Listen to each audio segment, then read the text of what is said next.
So, does anyone have any questions on the homework that they'd want to go over?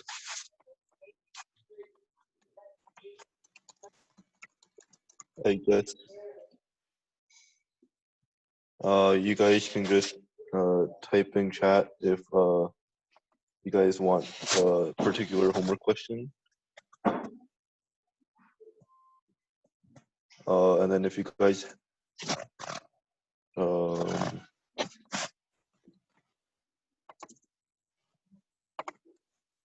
have no questions on the homework, we can just go over the problem of the week instead. So, do you have any, if not, then we can just go over the problem of the week. So, from the looks of it, I don't see anyone with questions about the homework. So I guess we'll move on to the problem of the week then.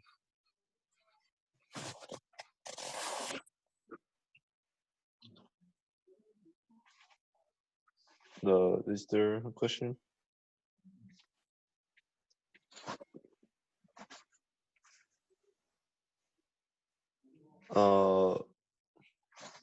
I don't remember the answer. Also, no, so this class will cover mostly different things from the previous class. So the previous class was more so stuff about series, like geometric series and things of that nature. Today's class will cover different types of summations, such as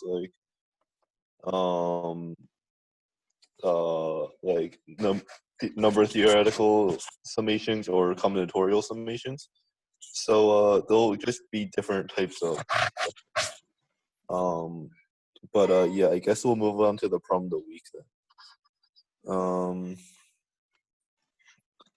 So the problem of the week. So do you guys have any ideas that you want to start with? Or do you want me to just start going over it?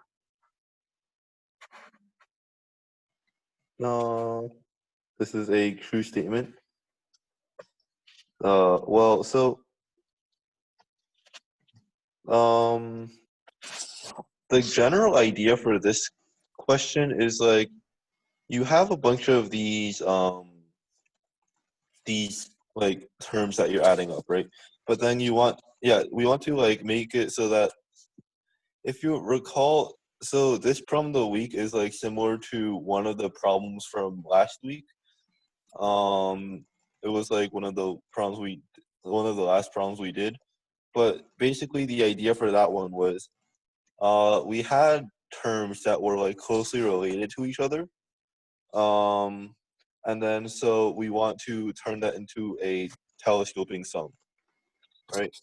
Yeah, it was the MOP question, right? So in general, well, so basically we just try to relate two consecutive terms, right? And then we get something like that. Yeah, something like that. And so, well, you see, that's pretty nice, right? That's a pretty simple question. It's a pretty simple fraction, right? So now we want this to telescope, right? So let's just suppose, how did I get that? Basically, you just let's say we could split it into factorials or something, and then 4 to the k plus 1 is 4 times 4 to the k. Just use properties of binomials and exponents and stuff, right? So expanding, finding this shouldn't be that bad. But then now,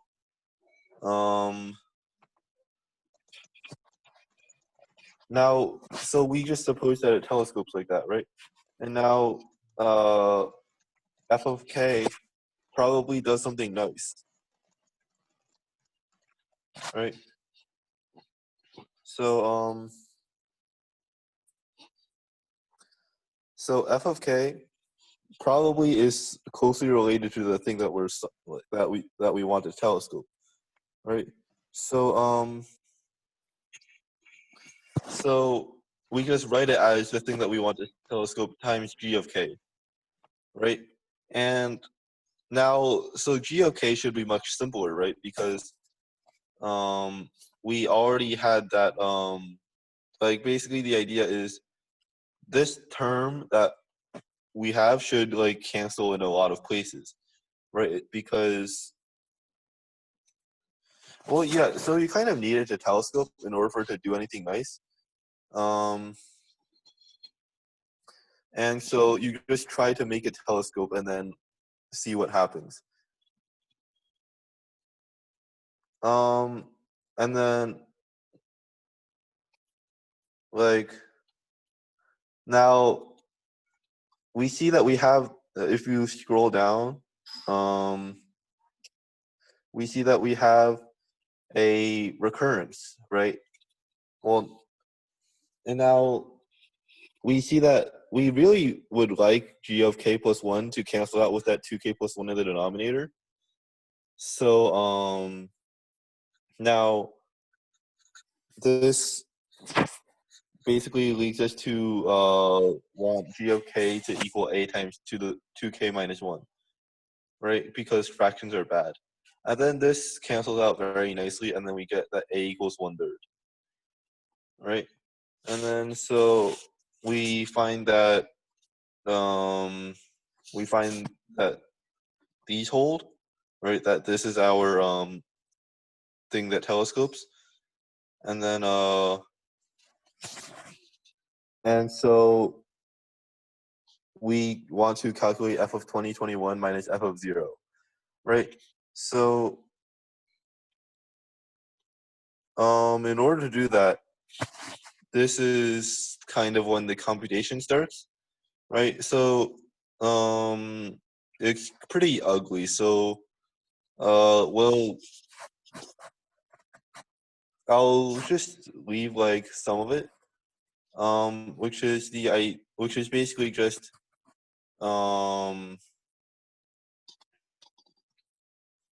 that we need like that we also take advantage of the fact that we're calculating 3a minus b, right? So 3a minus b is kind of the numerator of a over b minus 1/3, right? And then so we and then but 1/3 is one of the terms that we have. So then subtracting 1/3 is really nice. And then the rest of the computations I'll leave to you to do at home. Yeah, so does anyone have questions on the problem of the week?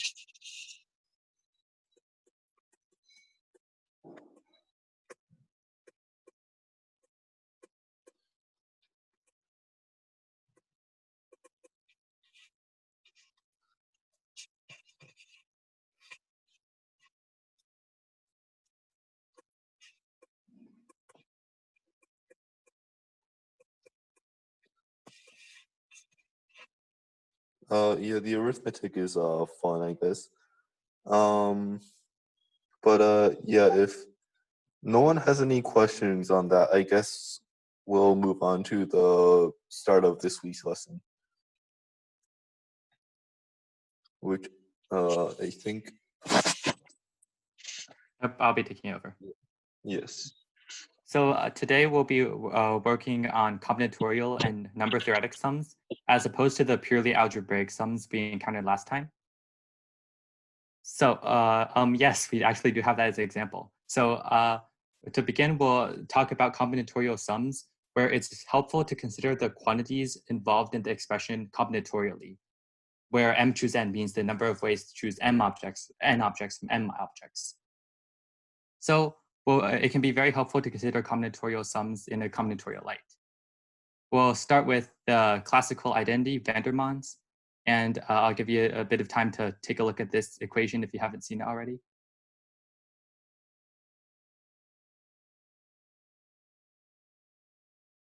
So if we want to prove this by combinatorial means, we're going to need to interpret both sides of the sum combinatorially. So left-hand side is fairly simple. I'll just write it out. It's the number of ways to choose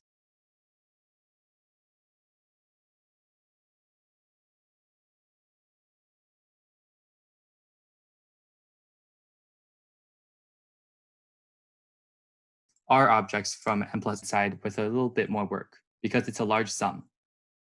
Unfortunate.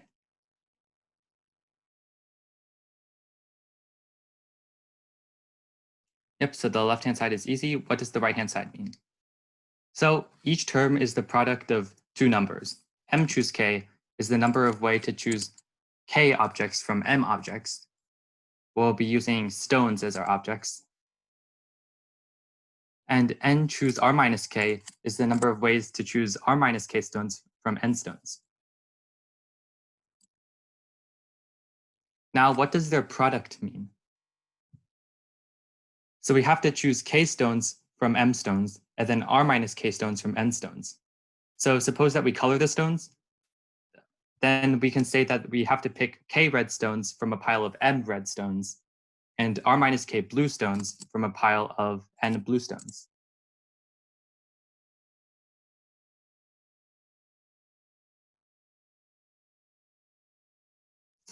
So this is our combinatorial interpretation of each term of the right-hand side. But we need to consider what the entire sum means.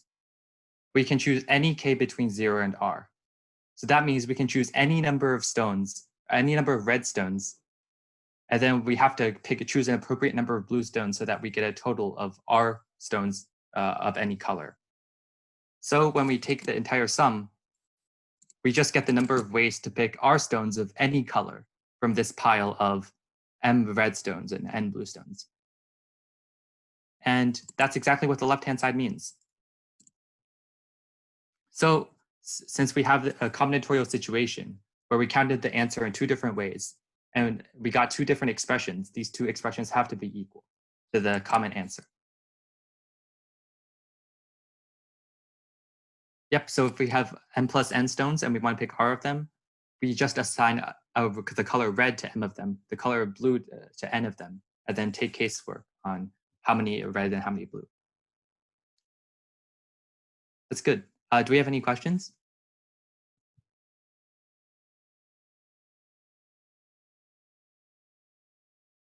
If not, then we can move on to the next question, which some of you guys have already been expecting. So we have this Amy question. If you haven't seen this problem before, I'll give you a bit of time to read it and understand it.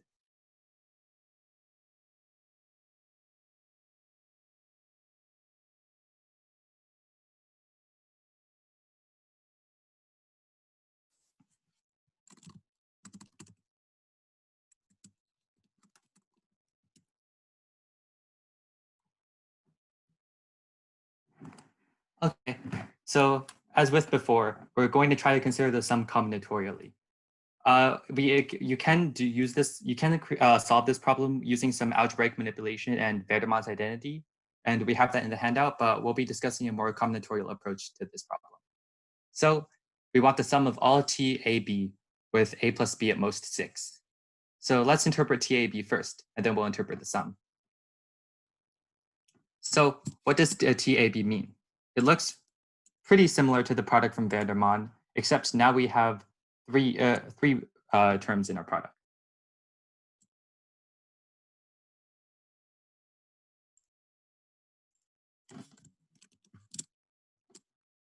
So what do each of the factors of the product mean? Well, 6 choose A is the number of ways to choose A objects from 6 objects. B is the number of ways you can choose, the second term is the number of ways you can choose B objects from 6 objects. And the third one is the number of ways you can choose A plus B objects from 6 objects. So if we define the coloring as follows, now we have A red stones from 6 red stones, B blue stones from 6 blue stones, and A plus B green stones from 6 green stones. Now, this doesn't exactly look like Vandermonde yet, because with Vandermonde, we need the total number of stones we need to pick has to be constant. But in this case, the number of stones that we pick isn't constant. It's 2A plus 2B. So we have to somehow fudge this expression into resulting in a constant number of stones. How can we do that?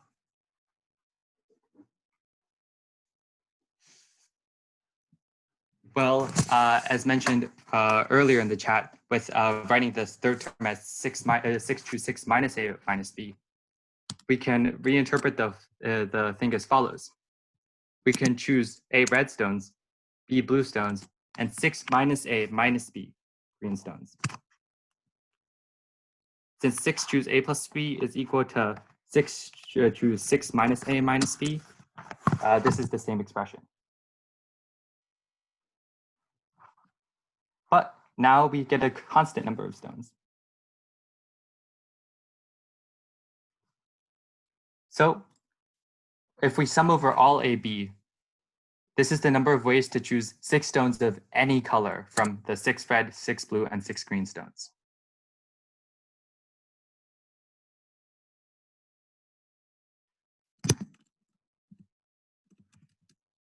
We can this just counts the number of ways to choose A red stones, and then B blue stones, and then pick an appropriate number of green stones to raise the total to 6.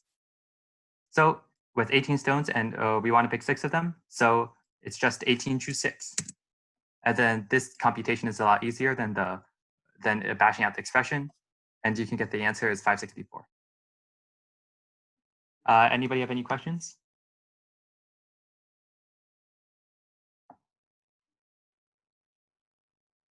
I see there's been a lot of discussion about bashing this. I think I actually bashed this one on the real test and I got it right, but it was pretty messy.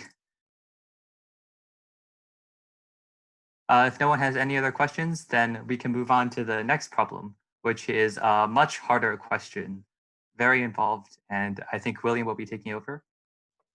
Yep. So the next question is also combinatorial argument, except this time it's a proof. So I'll give you maybe a minute to read it.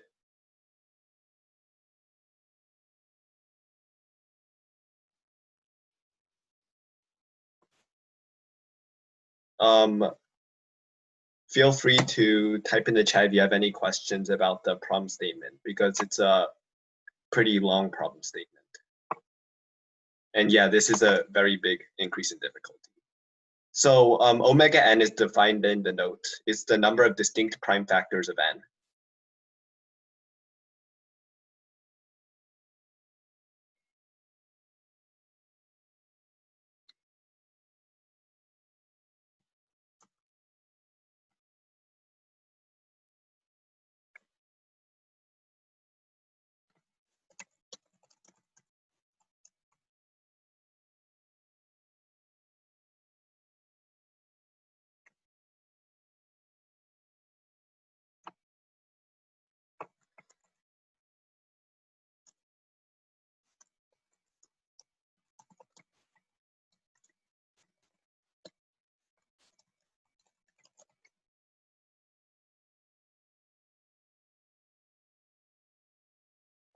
Yeah, summation over of means summation overall.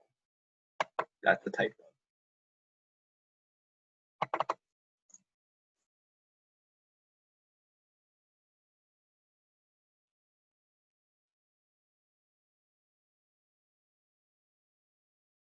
Okay, so does anybody have any questions about the problem statement?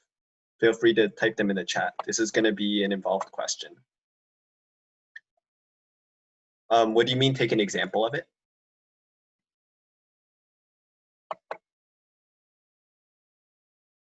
Okay, so let's first break this down, I guess. So on the left-hand side, we're raising omega n to the k for n ranging from 1 to big N. And then we're taking the average of all of those and then raising it to the 1 over k. And then on the right-hand side, we just have a sum of the reciprocals of prime powers less than or equal to n. So it's just a lot of notation. So I guess we can go to the next slide. I have the same equation copied down here.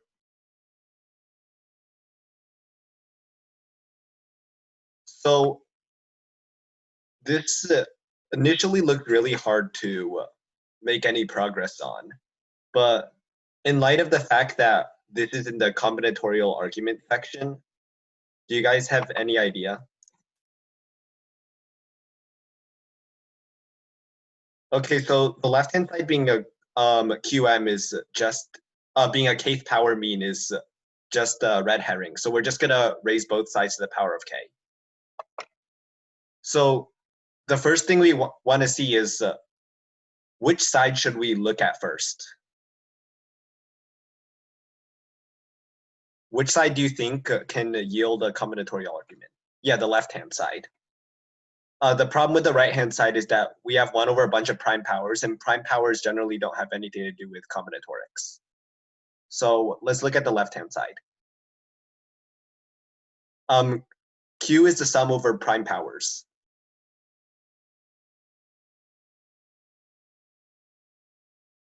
So does anybody have any idea what the left-hand side counts?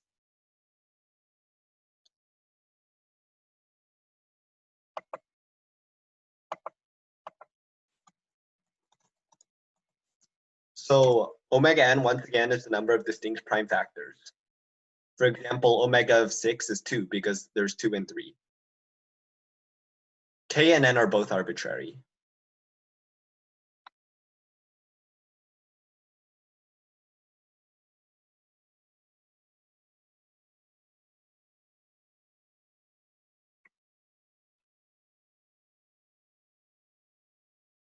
So first of all, what does omega n count again? You can type it in the chat. No, omega n is the number of distinct prime factors of n. Yeah, number of distinct primes dividing n. So with that in mind, what is omega of n to the k?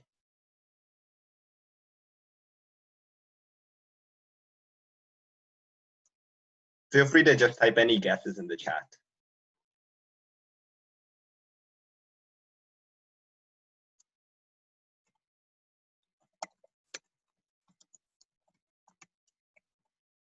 So it's not the number of distinct prime factors dividing n to the k because n and n to the k have the same number of distinct prime factors.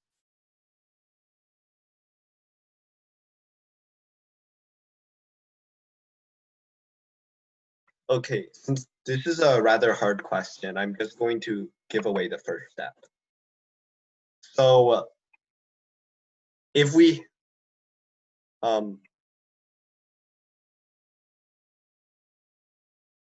have omega n as the number of distinct primes dividing n, then omega n to the k is the number of k tuples of primes which divide n. Does that make sense? For example, let's say, I'm going to type this in the chat. If we have n equals 6, for example, omega 6 it counts 2 and 3. But then omega of 6 squared counts the number of 2 tuples of these numbers. So we have 2, 2, 2, 3, 3, 2, and 3, 3. Does that make sense? There's omega of n ways to choose each spot of the k tuple. So that means omega n to the k to choose the k tuple itself.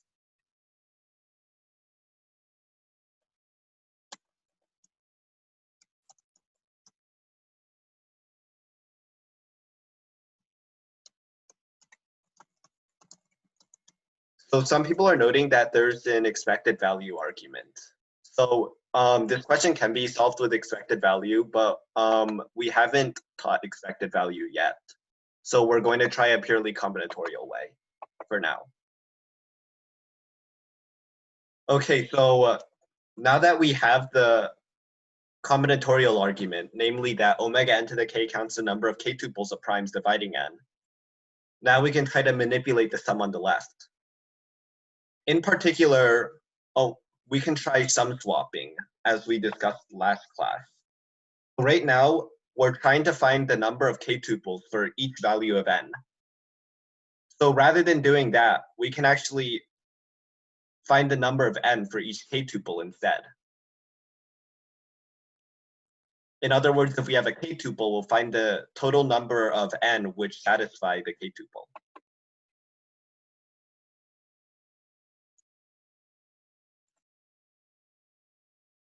So note that if we have a k-tuple, let's call it q1 through qi.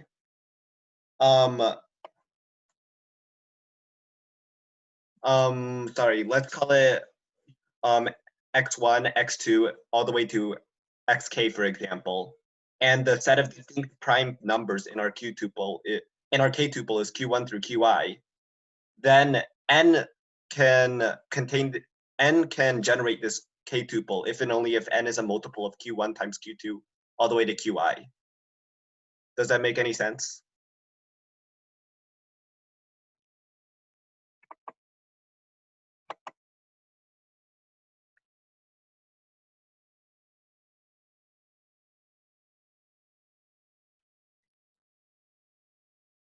Okay, I'll repeat it slightly slower. So suppose we have a k-tuple, x1, x2, all the way to xn. And the set of distinct prime numbers in the k-tuple is q1 through qi, because note that we can have repetition of prime numbers inside the k-tuple. So the only way n can generate this k-tuple is if it's divisible by every single prime inside this k-tuple. So it has to be divisible by q1, q2, all the way to qi. So it has to be divisible by their product since they're distinct primes. So that means if we're given a k-tuple with distinct primes inside of it, q1 through qi, the number of possible, that should be lowercase n, the number of possible n that's going to be the floor of n over q1 times q2 all the way to qi, because that's the, yeah. So Burwa has it in the chat. If we have a tuple 2233, for example, it can only be generated by multiples of 6 because every single n which generates this k-tuple has to be divisible by 2 and divisible by 3.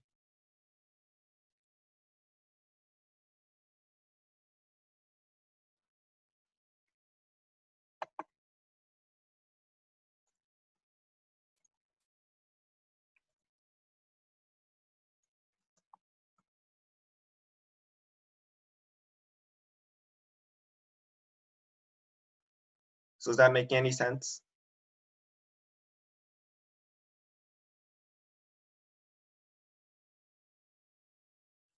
Okay. So that means if we're given, once again, to recap, that means if we're given a k-tuple x1 through xn with distinct primes q1 through qi, then the number of possible n is the floor of n over q1 all the way to qi. So now what we need to do is find the number of possible k-tuples for a given q1 through qi.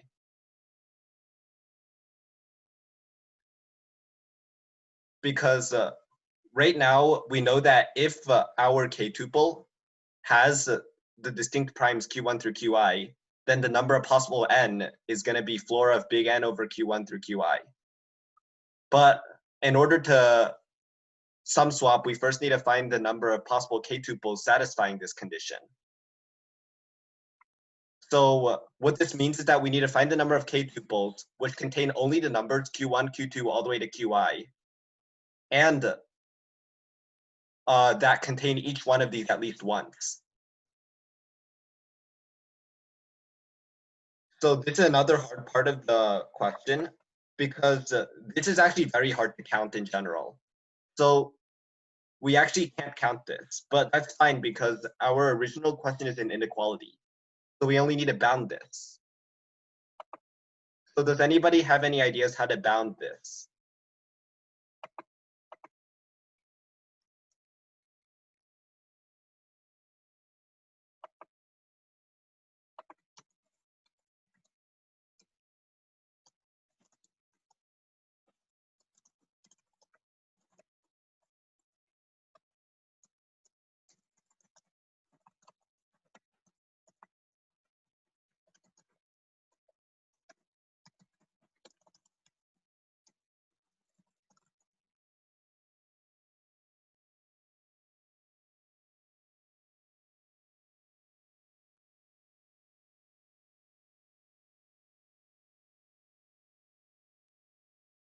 So first of all, if I just asked you to find the number of sets of k numbers such that we have only the number q1 through qi and each one appears exactly once. I mean, at least once. How would you do that?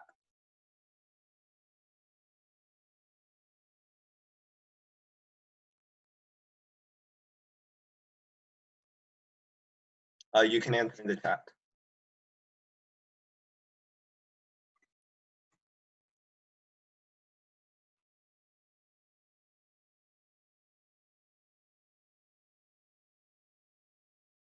Okay, I'll restate it one more time. Suppose we're choosing k numbers from the set q1 through qi, such that every single number is chosen at least once. How many ways can we do this?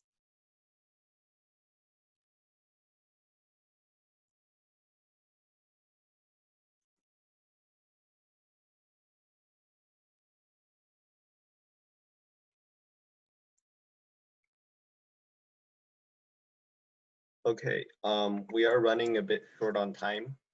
So this is actually just stars and bars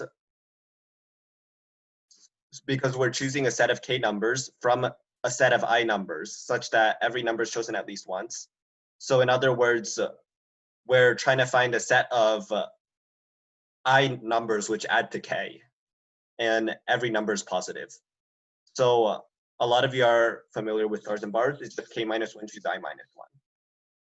So now the problem is that this is the number of ways to choose an unordered tuple, but now we want to choose an ordered tuple.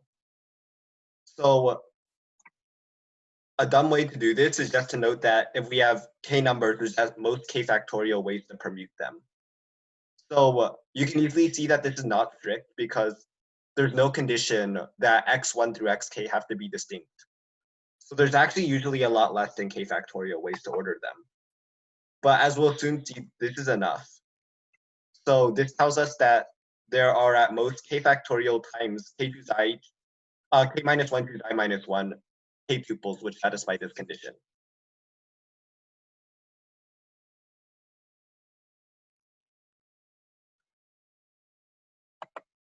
So now, given all of this, we can finally perform our sum swap. So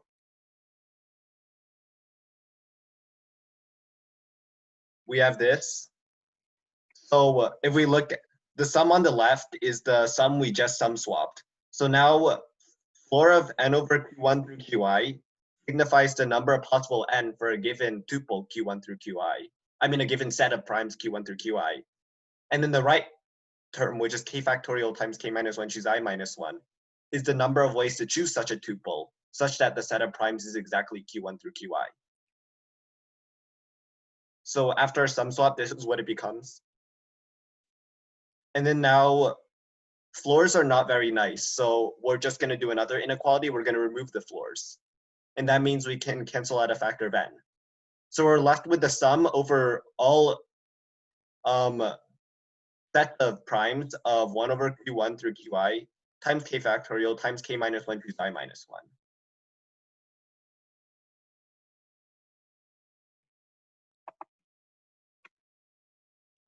And note that we should also have the condition that all of these primes have to be less than n for obvious reasons, because otherwise the floor is just going to be 0.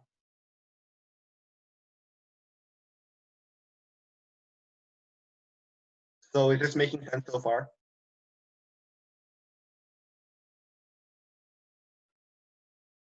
Okay, cool. So now that we have the left-hand side, let's look on the right. So Brian, I mean Aditya, could you scroll up so we can see the right-hand side again? Yeah, so remember the right-hand side is this big expression to the kth power. Okay. So are there any, so you might want to write that down. So are there any similarities between the right-hand side and the left-hand side? Well, the first thing we notice is that the right-hand side also has a term of the form 1 over q1, q2 all the way to qi, right?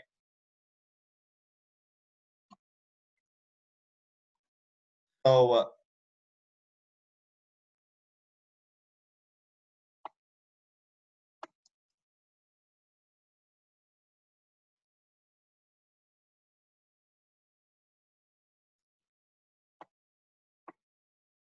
does anybody have any idea what's the coefficient of 1 over q1, q2 all the way to qi on the right-hand side?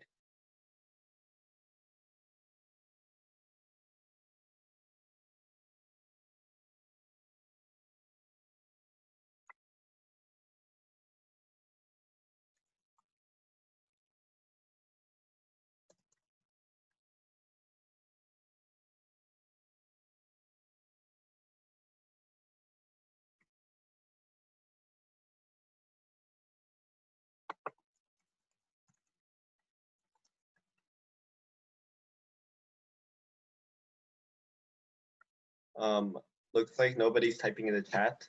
So if we try to expand the right-hand side, in order to get a factor of 1 over q1, q2 all the way to qi, we have to choose I of the factors to choose our q1 through qi from, and the remaining k minus I factors we'll just choose k from.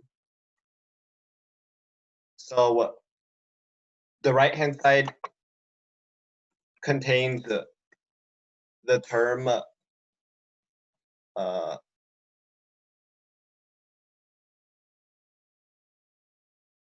the right-hand side contains the term k to the k minus I over q1 through qi times k factorial over k minus I factorial. So I'll explain how to get to this.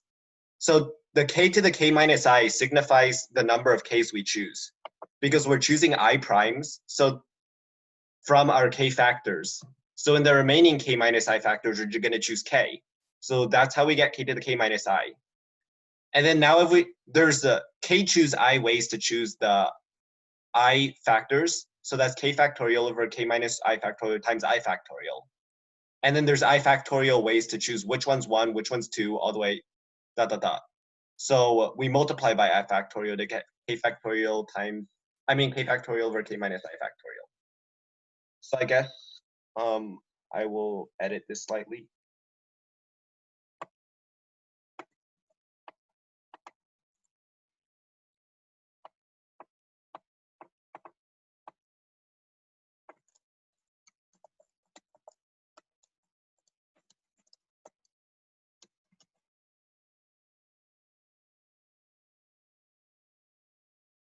So somebody asked me to repeat it.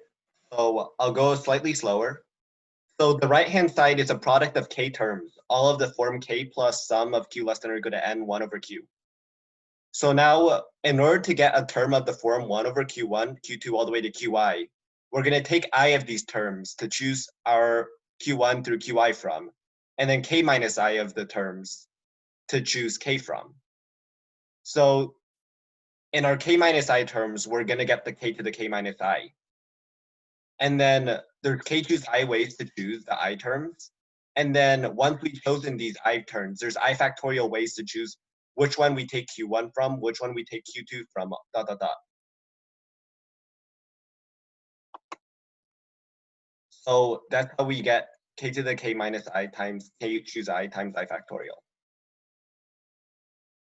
So this is great. Now we have the coefficient of 1 over q1 through qi on the left-hand side and the coefficient of 1 over q1 through qi on the right-hand side.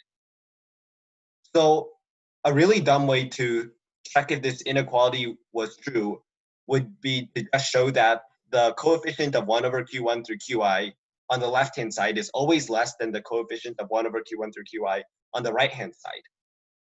So this is definitely won't always work for summation inequalities. However, in this case, our inequality is weak enough so that we can do it.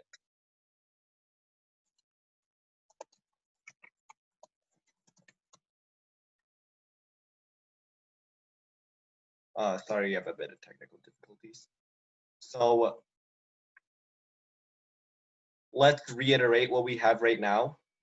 Our coefficient on the left-hand side is k factorial times k minus 1 choose I minus 1. And the coefficient on our right-hand side is k factorial over k minus I factorial times k to the k minus I. So we need to show this inequality for all I. So, sorry.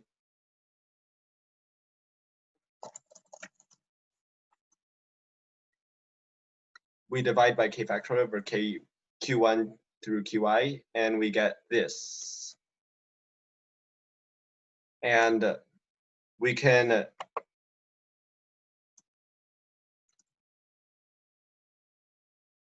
divide by k minus I factorial on both sides.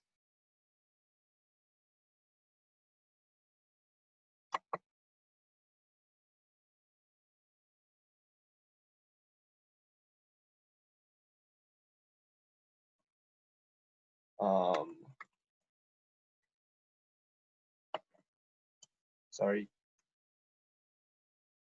Okay. So yeah, as Aaron stated in the chat, we have k minus 1 factorial over I minus 1 factorial is less than or equal to k to the k minus I. And now this is just true because the left-hand side has k minus I terms, and is the product of k minus I terms, and all of them are less than k. So obviously we have this inequality. And now we just plug in this inequality for all tuples of primes in our original expression, and we get the answer.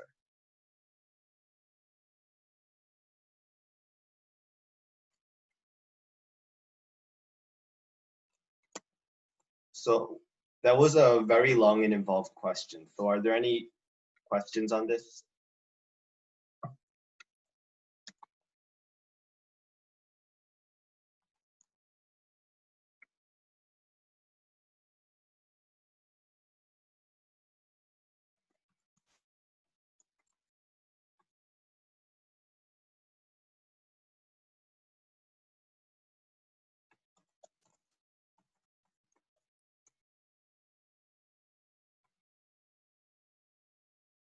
So I guess not. Then we're going to take a 5-minute break right now.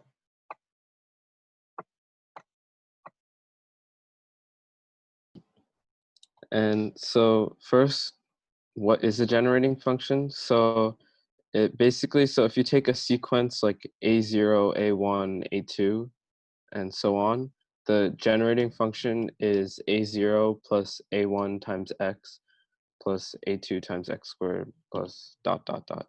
So, so these generating functions are very useful, as we'll see in the problems below. And so the basic idea is to find some term in a sequence. We find the coefficient of x to the I. And so I've listed two simple cases of generating functions that are useful to know here. So the first one is just 1 plus x squared plus x cubed plus dot, dot, dot. So that's 1 over 1 minus x. That's just your infinite series formula. And the thing I listed below that is 1 over 1 minus x to the k, and that's equal to k minus 1 choose k minus 1 plus k choose k minus 1 times x plus k plus 1 choose k minus 1 times x squared plus dot, dot, dot. So so this might just seem like it's coming out of nowhere, but so you can try to, we're not going to prove this now, but you can try to prove this with induction on K. And note that it matches the expression for 1 plus x squared plus x cubed in the case where K equals 1. So with this, I think we're going to move on to our first problem, and we'll see how to apply our knowledge of generating functions here. So we have this problem from HMMT, and so think about it, and like if you have any thoughts about how to apply generating functions here, type it in the chat.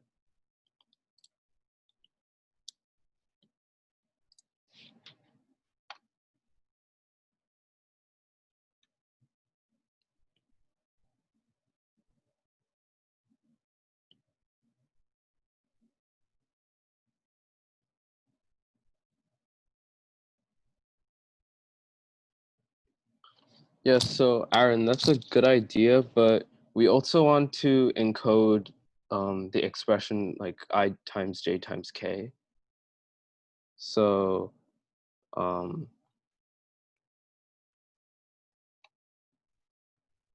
so so first we'll note that we're given that I, j, and k have a fixed sum of 17. So that means that if we take our, so a good idea would be to find the generating function for this sum, and then find the coefficient of x to the 17.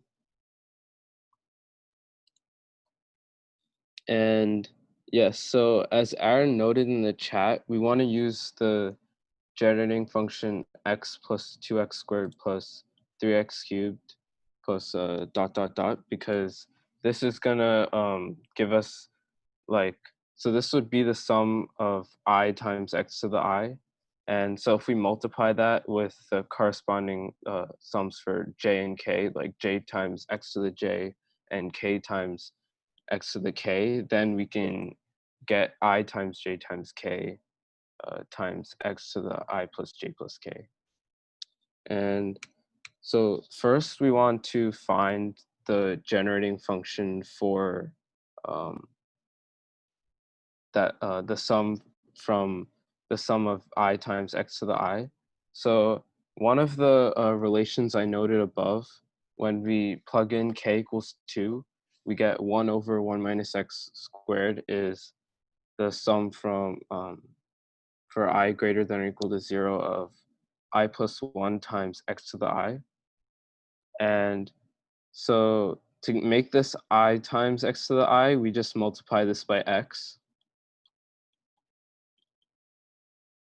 And so we get the generating function for the sum of I times x to the I is x over 1 minus x squared. But now, as people have noted in the chat, if we, to find the sum for all triples where I plus j plus k equals 17, we basically want to multiply corresponding we basically want to multiply the corresponding generating functions for j and k, and we want to get the coefficient of x to the 17. So if we take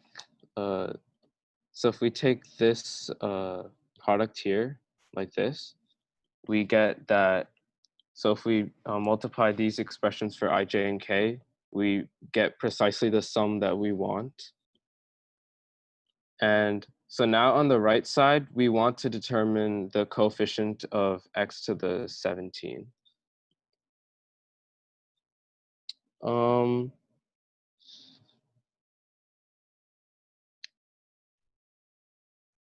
not sure about that right now, but the thing is for that one, it's gonna have like 2 choose 2 plus 3 choose 2 times x plus like 4 choose 2 times x squared, like that.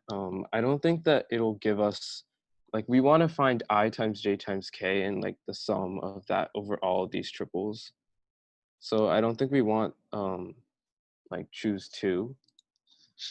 So so continuing on, if you go to the next slide, we see that the left-hand side in the equation on the previous slide was x over 1 minus x squared, that whole expression cubed.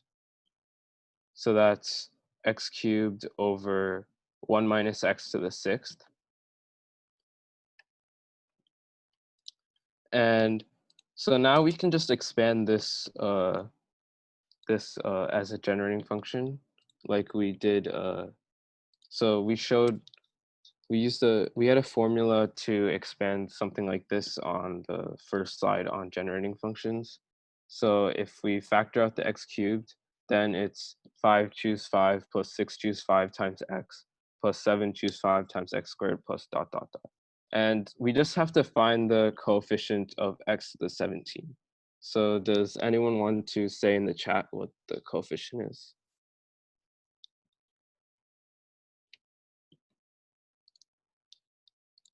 Yeah, so 19 choose 5. So if we just look at that, we want the coefficient of x to the 14 inside the parentheses, and that's 19 choose 5, which is 11,628. So does anyone have any questions on this?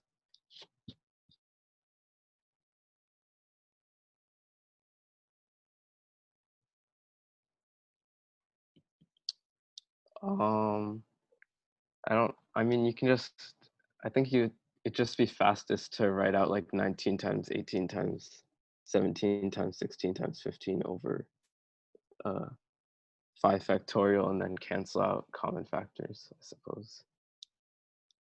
I don't think it's that big of a number, so it shouldn't be too bad.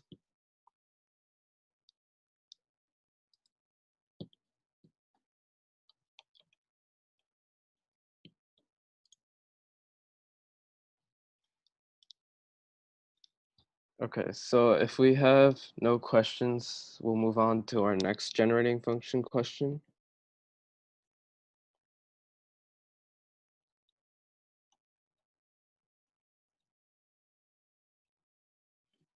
So this is on the Catalan numbers. And so some of you might have seen these numbers before, but there's a recursion in the problem here if you haven't seen it before. And yeah, so the general form of these numbers is like 1 over n plus 1 times 2n choose n, but we won't actually use that in our solution here.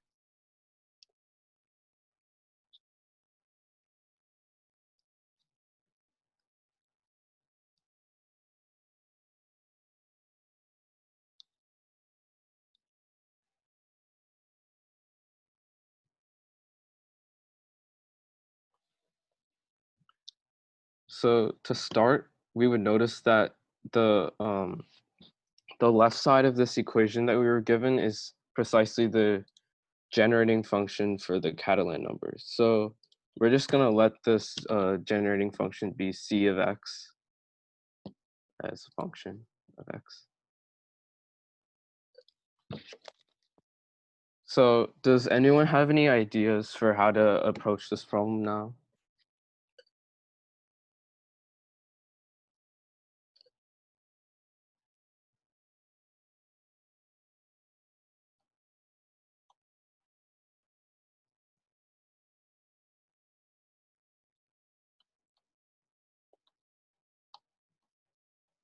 I'm not sure how guess and check would work here. Any other ideas?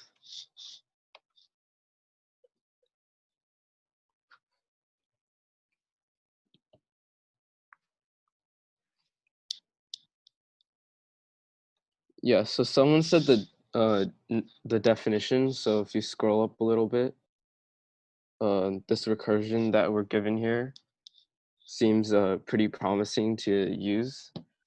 And the main thing that seems like really promising is that like every term is like every term in this recursion is basically ci times cj, where I plus j is n minus 1. And so basically I and j have a fixed sum of n minus 1. And so this is pretty similar to what we had in the previous question, where we had I, j, and k had a fixed sum of 17. So yeah, so factoring. Yeah, so if you remember in the previous problem, we tried multiplying two generating functions. Is there anything that we can multiply here to get terms in this recursion?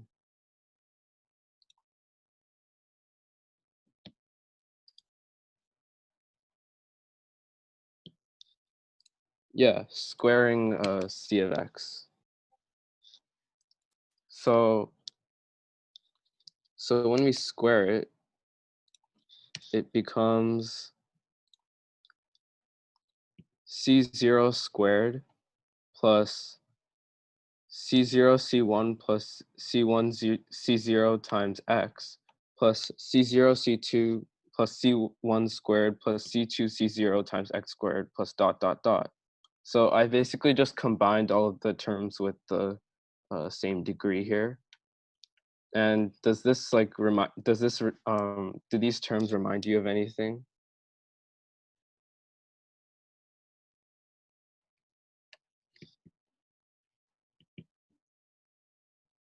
Yeah, so this is the same recursion. So we got our Catalan numbers again. So C0 squared is C1, C0, C1 plus C1, C0 is C2, and so on. So then,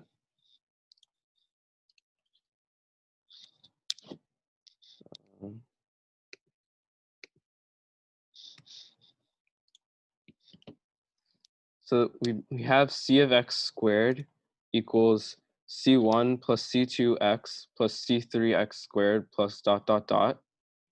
And so if we can rewrite that as C0 plus C1x plus C2x squared plus dot dot dot minus C0 all over x. But the terms inside the parentheses is just C of x again. So we have C of x minus 1. So that's equal to C of x minus 1 over x.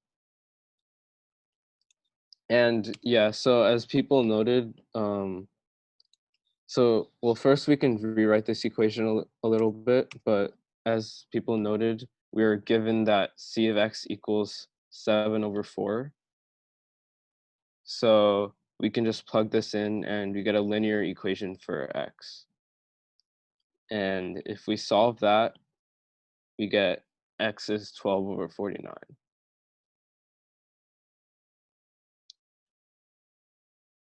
So does anyone have any questions on this right now? We're gonna do a little bit more on this problem, but.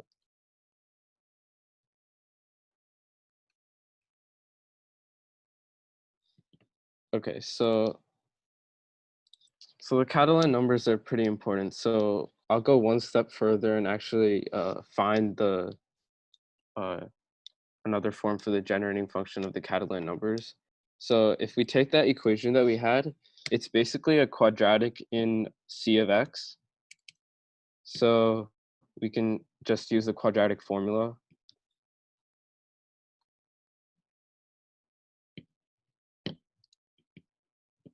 And so the quadratic formula gives us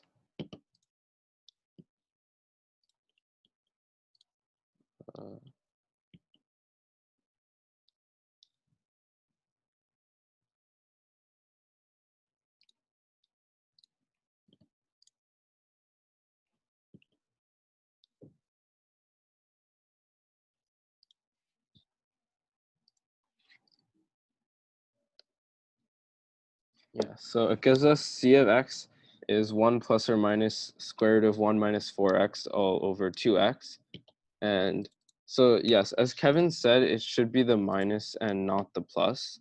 And so the reason we see this is if we plug in x equals 0, the generating function evaluates to 1 because all of the other terms after the first term go to 0. But so in these forms for C of x, when x is 0, both of these are technically not defined, but when we take the minus, the limit as the negative root goes to, as x goes to 0 in the negative root, it approaches 1. So the negative root is the actual generating function.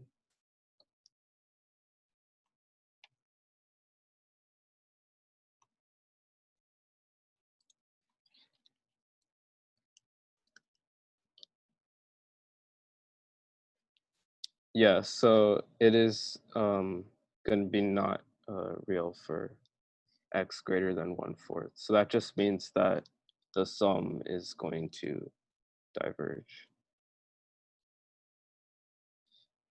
So does anyone have any questions on this?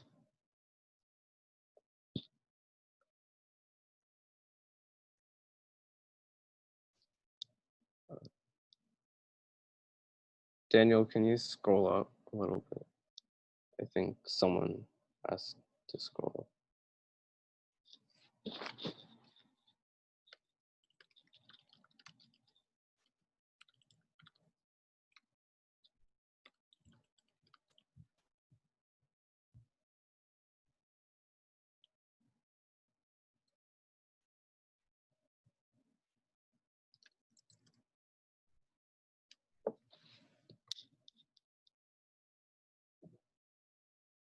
Okay, so I guess there are no questions right now. So we'll move on. We initially had a problem on the snake oil method next, but I guess in the interest of time, we're going to skip that now, and we might go back to it later.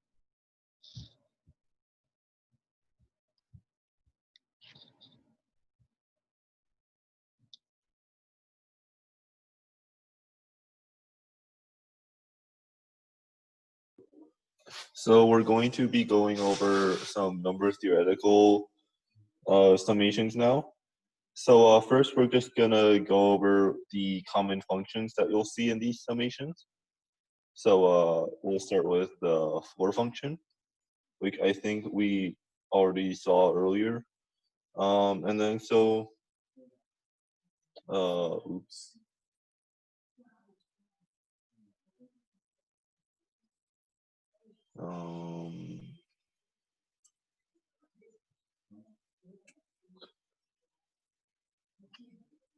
Is that? Okay, yeah. So the floor function is going to be the largest integer that's less than or equal to n, right? So and generally for these number theoretical summations, we're going to be taking the floor of some fraction n over k, because that's generally the thing that we see the most often in number theory that isn't just integers themselves, right? So, and then this, in the context of these summations, it's the number of multiples of k that are at most n, right? And then so the next function that we're going to go over is the phi function, right? And then the phi function is going to be so the phi function is just the number of numbers that are at most n that are relatively prime with n, right? And then so you see that there is a formula for the value of phi of n on the screen, right? And then there are several ways to prove this. For example, you can do like Chinese remainders theorem, I guess, works. Basically, you need it to be anything that isn't 0 mod p for any p dividing n, right? And then you just do that for each p that divides n, right? And then so you can do stuff like that, and then so this should, I think you guys should be familiar with this, right? And then the next function we'll go over is the tau function, or which is the number of divisors, or d of n generally. And this should be pretty easy to see. Basically, any divisor of n, you need to have the same, at most all the same primes, and then the exponent of each of those primes has to be at least 0 and at most the exponent of that prime in n, right? Which is where you get that product from. And then the last one that we'll go over is the sigma function, which is the sum of the divisors of n. And then this we so If we think about it, it's kind of the same idea as the number of divisors, except now instead of just counting one for each of these divisors, we're counting the divisor itself. So if you look at that product, when you multiply them, you should be able to get every divisor of n added together, right? And then this is an idea that we see quite often in these number theoretical sums, so it's a good idea to keep track of it. So with that, I guess we'll move on to the questions. So this is the first question that we're gonna be doing. Right, so do you guys have like somewhere to like ideas for this problem?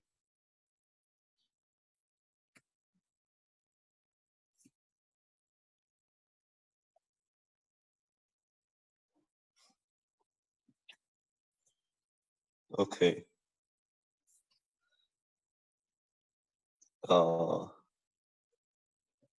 Yeah, the answer is not. That the calculations get ugly at the end, but for now we're just going to be interested in the answer itself, in the process, right? So basically we look at what it's asking for first, right? It's asking for f of 2019 minus f of 2018, right? So what does this mean? This means that basically the difference between two consecutive terms is the difference between two consecutive terms is not that bad, right? Because they're asking us to calculate it. So basically, we want to think about what changes when we increase n from 2018 to 2019, right? So if we look at this summation, like what changes between like when you increase n by 1?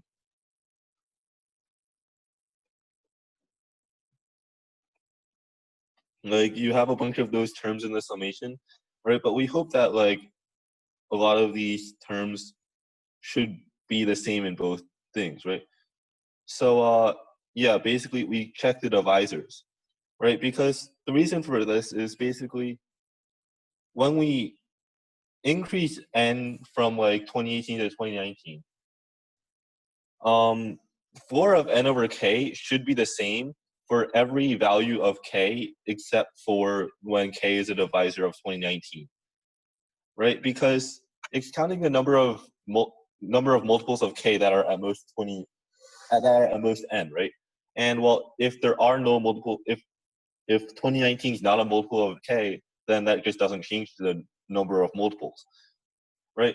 So this is something that's good to note, which is basically, well, so we're keeping track of this difference, and we're considering uh, the terms that change, right? So, and we noted that it only changes when k is a divisor of n, right? Or in this case, k is a divisor of 2019, right? And now we just have to calculate this sum, right? So we just start calculating it, and then we get this summation, right? And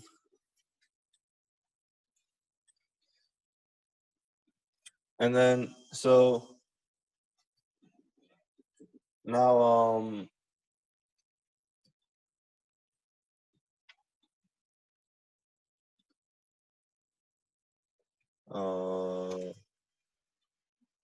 so we see that this is a sum, and we split it into two sums, right? Because we have that difference, and while it would just be nicer to split it into two things that are each individually nicer to calculate, right? So if you scroll down, I think we should have two sums, right? And well, if we and if we remember like what we did with the sum of divisors or the number of divisors, right? We did this thing where we factored based off of prime divisor, right? So basically, if we factor by if we factor based off of prime divisor, well then we see that we should be able to just split it into these separate terms, right? Is the screen share working? There. So yes.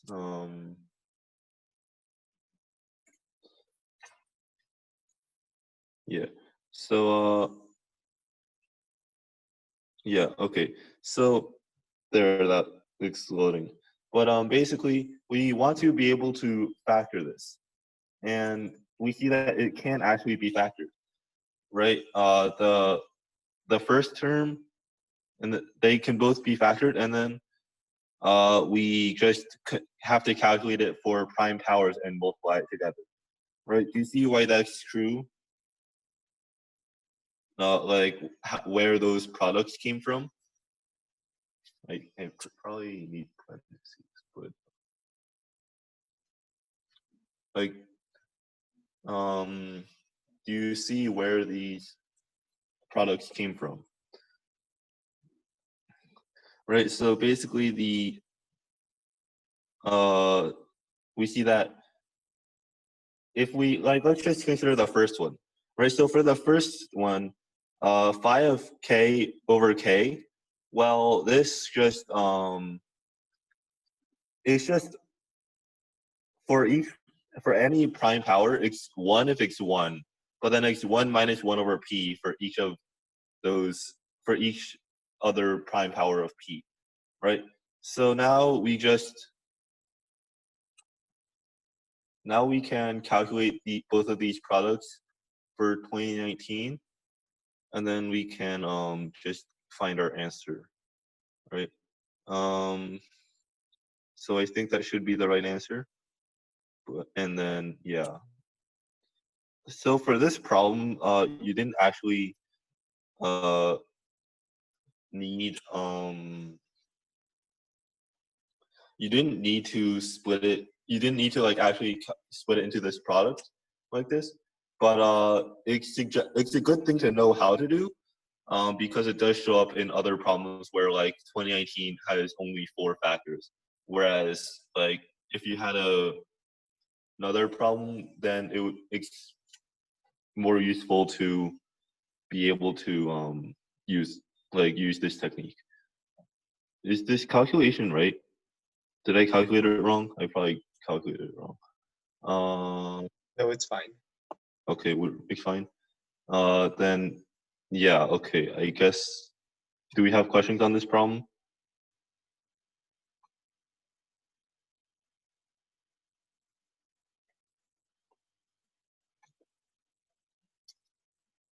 If we don't have questions, we'll move on to the next question. Yeah, hi. So as Brian demonstrated above, a lot of sums involving number theoretic functions can just be solved using normal methods. Like in his case, we could use methods we learned about in Summations A. However, oftentimes number theoretic summations are extremely difficult without some powerful techniques. So we're going to discuss one of these powerful techniques, namely Dirichlet convolution. So this is an extremely powerful technique which can be used to trivialize a lot of pretty difficult NT summations.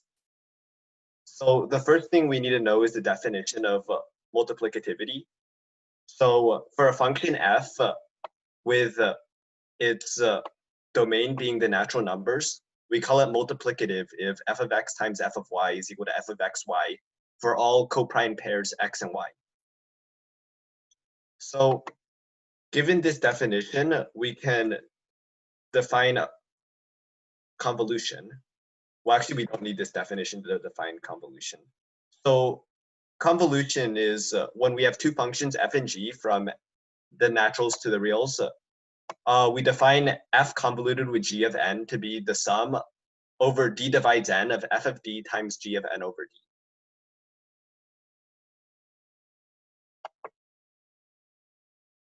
Yeah, so by our definition, we have to have f of 1 equals 1 in order for it to be multiplicative. So as an example of, actually this definition should probably say Dirichlet convolution because there are a lot of different types of convolution. Like when Daniel was talking about Vandermonde, there's actually a form called Vandermonde convolution. So either way, let's apply our formula for convolution for, let's say, n equals 4. So just to make sure you guys understand, so f convoluted with g of 4 is going to be f of 1 times g of 4 plus f of 2 times g of 2 plus f of 4 times g of 1. We're just ranging through the factors of 4 for f and then taking n over those factors for g. Does that make sense? So as of now, convolution looks like a pretty useless idea. However, if we scroll down to the next slide, there's one very important theorem which makes convolution very important. So can we scroll down?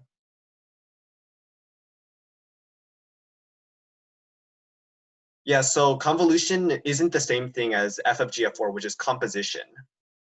Convolution is denoted by the star symbol.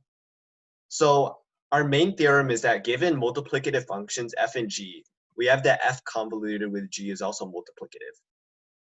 So we'll just quickly go through the proof. It's actually pretty easy. So for convenience, we're going to denote c for convolution as f convoluted with g. And what we want to show is that c of x times y is equal to c of x times c of y for relatively prime x and y. So first of all, let's express the right-hand side in terms of the definition for convolution. So we're going to have it be the sum of d divides x of f of d times g of x over d. That's c of x. And then the sum of d prime divides y of f of d prime times g of y over d prime. So that's c of y. So now in order to recover the formula for c of xy, what we're going to do is expand the right-hand side. So if we do this, we're going to get a ton of factors. I mean, a ton of terms. And each term is going to be of the form f of d times f of d prime times g of x over d times g of y over d prime. But the thing is that x and y are co-prime. So we know that d and d prime are also co-prime. So f of d times f of d prime is just f of d prime. And x and y are co-prime, so x over d and y over d prime are also co-prime. So that means the product of the two g's is g of xy over d prime. So what we're doing is we're just combining the two f's and we're combining the two g's for every single factor. However, this is really useful because we note that for every k, which is a factor of xy, it can be expressed uniquely as k equals d prime, where d divides x and d prime divides y. So what this means is that if we have a divisor of xy, k, then we can split it up into d and d prime, and then this pair d prime is expressed uniquely in the product dx times cy, which means, of course, that we have c of x times c of y is equal to c of xy as desired.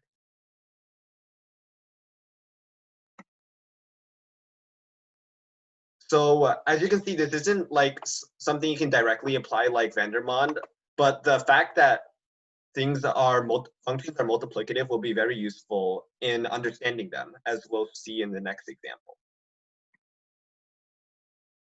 So we're moving on to 2015 PMAC NT number 6. And I'll give you a few moments to read it.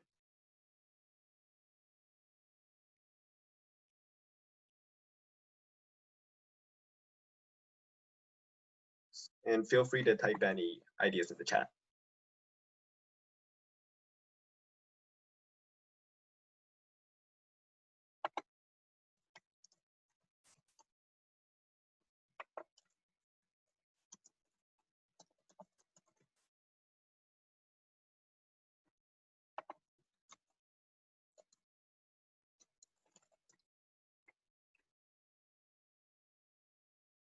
So remember that we're talking about the Dirichlet convolution right now. So with this in mind, we want to find some multiplicative functions. So obviously there's only one function here. It's d of t cubed. So first of all, does anybody know anything about d of t, the number of prime divisors of n. We had it above.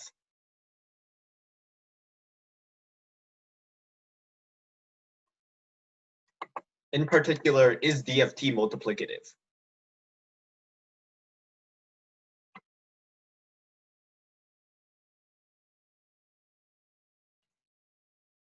Yeah, so as Christopher and Aaron have stated, d of t is actually multiplicative. And the reason why we can see this is that the formula for d of t is like alpha 1 plus 1 times alpha 2 plus 1 dot dot dot.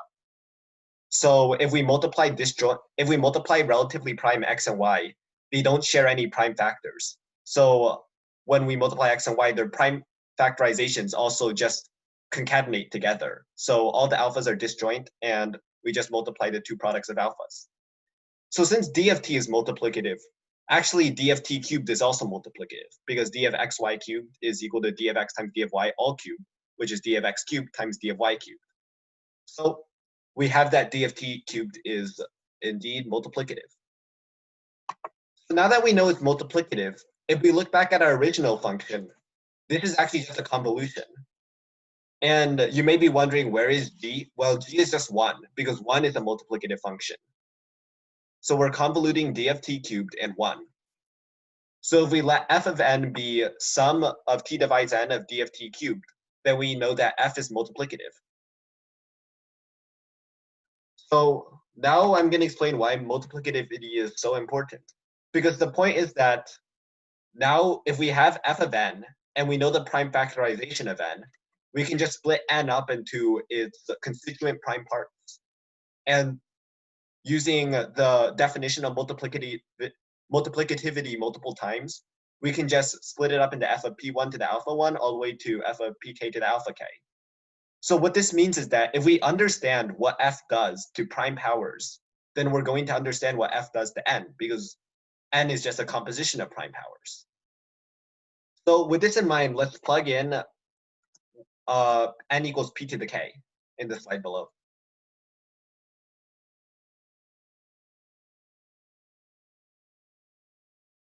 So what happens when n equals p to the k? Remember, we're trying to find the sum of t divides d of, t divides n of d of t all cubed. Yeah, so as Christopher said, this is just going to be sum of cubes. So f of p to the k is going to be d of 1 cubed plus d of p cubed plus d of p squared cubed all the way to d of p to the k cubed. But d of p to the I is I plus 1 because its factors are 1 through p to the I, which means that this sum is just 1 cubed plus 2 cubed all the way to k plus 1 cubed. So we have that f of p to the k is k plus 1 times k plus 2 all over 2 squared by the sum of the first k cubes formula. So now that we have our result for prime powers, we're going to plug it back in to our prime factorization to get what f of n is. And we get that f of n is alpha 1 plus 1 times alpha 1 plus 2 all over 2 squared, all the way to alpha k plus 1 times alpha k plus 2 all over 2 squared. So if we go back to the initial question, what we want is that f of n is divisible by 35. So what this means is that we have one of our factors is going to be divisible by 5, and one of them is going to be divisible by 7. Of course, we could have a single factor is divisible by 35, but it's easy to see that this makes n very big, and we don't want that. So what should our alphas be in order to have one of these terms be divisible by 5 and one of them be divisible by 7? Remember, we're trying to find the smallest possible n. Yep, so as many have stated, we're going to have alpha 1 be 3 and alpha 2 be 5. This way, the term corresponding to 3 becomes 4 times 5 over 2, so we have a factor of 5. And the term corresponding to 5 becomes 6 times 7 over 2, so we have a factor of 7. So this means our minimum is going to be n equals 2 to the 5th times 3 cubed. Note that we don't need any more alphas because they're not going to help with being divisible by 35, and they're just going to make n bigger. So our answer is 864. Are there any questions on this one?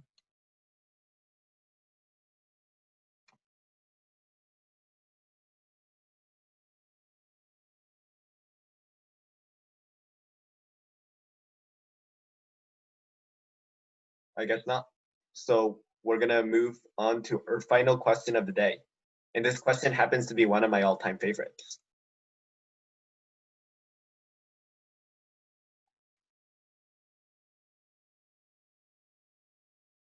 This question is very cool. So I'll give you a few moments to read it. In case you don't understand what omega of n means, it's the number of prime factors in multiplicity. So unlike the previous omega we've seen, this time if say a number is divisible by 4, we're gonna count 2 twice. So like omega of 8 is gonna be 3 because as 2 cubed, so 2 3 times.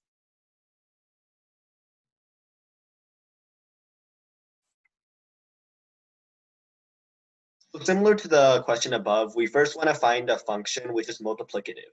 So can you guys spot a function which is multiplicative here?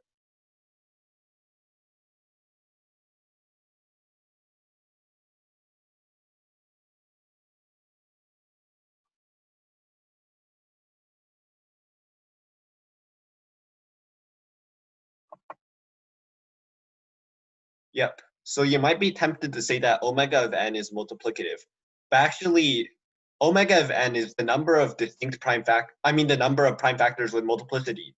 So if we multiply x and y, omega of xy is actually going to be omega of x plus omega of y, because the number of factors add on to each other when we multiply.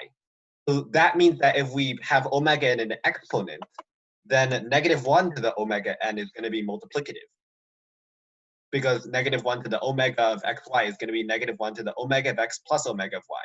And then we split the exponent by exponent rules to get -1 to the omega of x times -1 to the omega of y. But we have a multiplicative function now, but unlike before, this actually isn't in a convolution form. Because remember, convolution form is sum over d divides n. And in this case, it's not. So what can we do?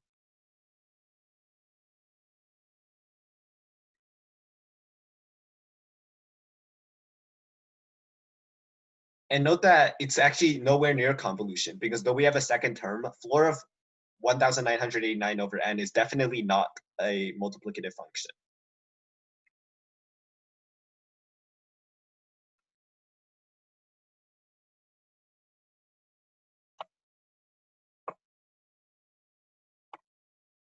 Okay, so the next step is actually slightly tricky. So I don't expect you to be able to find it if you don't know this trick, but it's actually very useful.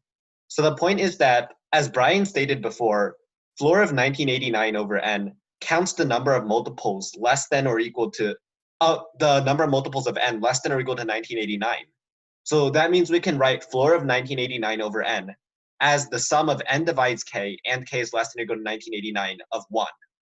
What this means is that if we have a multiple of n which is less than or equal to 1989, we add 1 to our count. Which means that if we continue this for all k, then we're just going to get the number of multiples of n less than or equal to 1989. So now we are going to have a sum inside of a sum, because we made our sum and another sum. So what do we do whenever we have a sum inside a sum?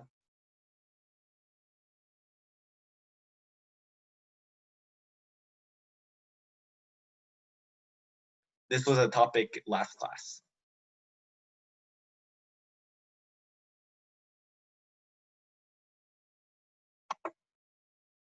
Yep, we're going to flip them. Sum swap.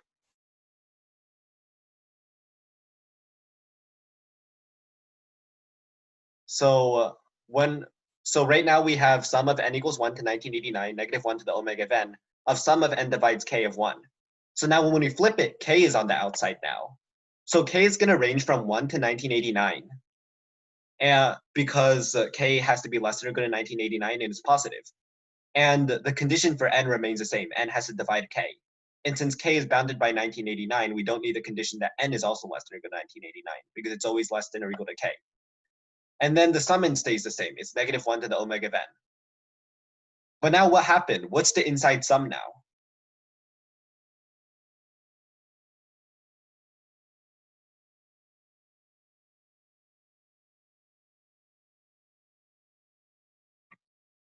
In particular, what can we do now that we have this form?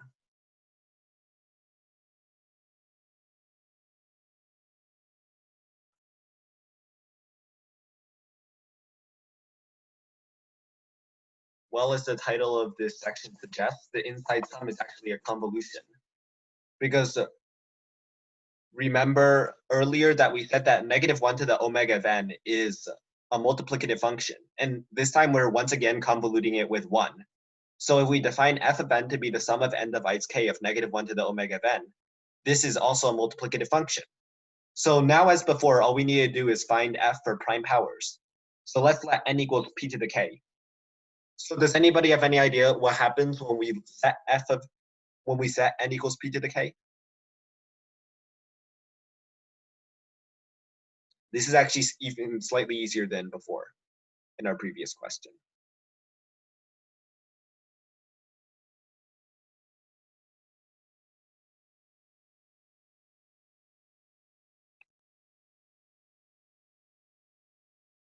Yep, we're using multiplicativity by defining by only considering prime powers, but we still need to find f of p to the k.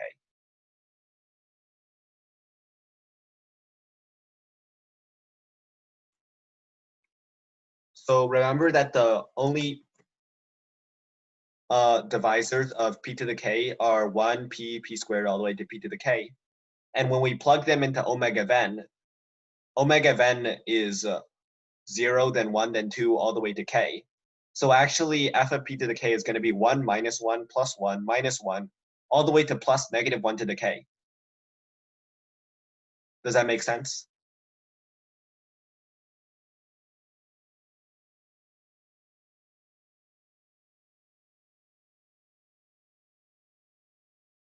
Okay, so what this tells us is that this f is going to be 1 if and only if 2 divides k, and it's going to be 0 otherwise. So if we connect it back to our original equation with f of n, in order for f of n to be equal to 1, since it's multiplicative, f of p to the k has to be 1 for every single p which divides n, which means that the exponent of p has to be even for every single p which divides n. And if even one of them is odd, we're going to get 0. So what does this tell you about n if every single exponent is even?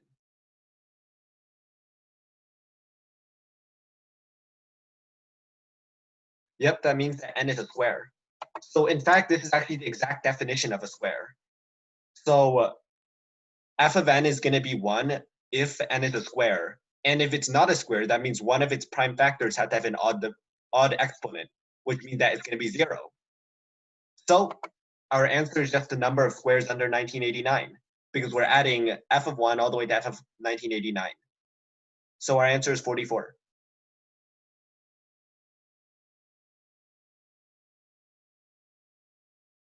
Are there any questions?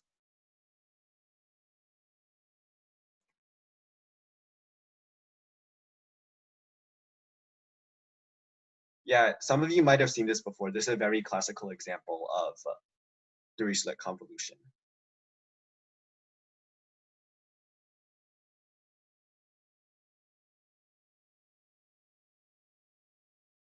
Okay, I guess there are no questions. So we didn't have time to discuss snake oil, which was our third question under under generating functions, and we're not going to have time to discuss it this class. However, the notes are going to be available inside our transcript as well as inside our handout. So we highly recommend checking them out, since generating function is going to be since snake oil is actually a very useful and very cool method. And our handout and transcript are going to be available on our website in a few minutes. So thank you everyone for coming, and we'll stay around if you have any more questions.